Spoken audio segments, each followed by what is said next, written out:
സാമൂഹ്യശാസ്ത്ര club association ചുമതലയുള്ള അധ്യാപകരാണ് ചോദ്യാവലി തയ്യാറാക്കിയത്. V S Ranjith പറഞ്ഞതുപോലെ തന്നെ ഏറ്റവും പ്രധാനപ്പെട്ട കാര്യം അത് തന്നെയാണ്. ഈ സാമൂഹ്യശാസ്ത്ര ക്ലബ്ബ് അസോസിയേഷന് ആണ് ഇതിന്റെ ഉത്തരവാദിത്തം. അവരാണ് ഈ ചോദ്യാവലി തയ്യാറാക്കിയതിന് പിന്നിലുള്ളത്. ഇതിലേറ്റവും പ്രധാനപ്പെട്ട കാര്യം, അവർ തയ്യാറാക്കിയ ചോദ്യങ്ങൾ വിദ്യാഭ്യാസ വകുപ്പ് അധികൃതരിലൂടെ അതാത് ഉപജില്ലകളിലേക്ക് എത്തുന്നു. അപ്പോൾ വിദ്യാഭ്യാസ വകുപ്പ് അറിഞ്ഞിട്ടുണ്ട്. കാരണം ഉപജില്ലാ തലത്തിലുള്ള മത്സരമാണ്, ഉപജില്ലകളിലേക്ക് എത്തുന്നതാണ്. ഏതെങ്കിലും ഒരു സ്കൂളിലേക്ക് മാത്രമല്ല, ഉപജില്ലാ തലത്തിലേക്ക് വന്നതാണ്. മഞ്ചേശ്വരം, കുമ്പള, കാസർഗോഡ് എന്നീ ഉപജില്ലകളിലേക്ക് എത്തിയ ചോദ്യപേപ്പർ AUമാർ വഴിയാണ് സ്കൂളുകളിലേക്ക് എത്തിക്കുന്നത്.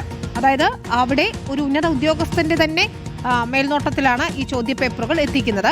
സ്വാതന്ത്ര്യ ദിനത്തോടനുബന്ധിച്ച് നടത്തുന്ന ഫ്രീഡം ക്യൂസിൽ അത് വിദ്യാർത്ഥികൾക്ക് നൽകും എന്ന നിലയ്ക്കായിരുന്നു അത് കൊണ്ടുപോയിരുന്നത്. ഇനി ആദ്യ 15 ചോദ്യങ്ങൾക്ക് ശേഷം വിദ്യാർത്ഥികൾ നേടിയ പോയിന്റുകളിൽ ടൈ വന്നാൽ വീണ്ടും ചോദിക്കാനുള്ള 5 ട്രൈ ബ്രേക്കർ ചോദ്യങ്ങളിലാണ് ബ്രിട്ടീഷുകാരിൽ നിന്ന് ഏറ്റവും അധികം ശിക്ഷ അനുവദിച്ച സ്വാതന്ത്ര്യ സമര സേനാനി ആരാണ് എന്ന ചോദ്യം പ്രത്യക്ഷപ്പെട്ടത്.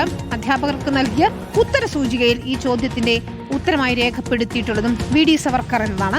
അപ്പോൾ എങ്ങനെയാണ് ഈ ചോദ്യം വന്നത്, ആരാണ് ഇതിന് പിന്നിൽ എന്നതുകൂടി സംശയകരമായി നിൽക്കുന്നു. ഇതിന് ഉത്തരവാദിത്തം വിദ്യാഭ്യാസ വകുപ്പ് ഉദ്യോഗസ്ഥർക്കുണ്ട് എന്നത് വളരെ പ്രധാനപ്പെട്ട കാര്യമാണ്.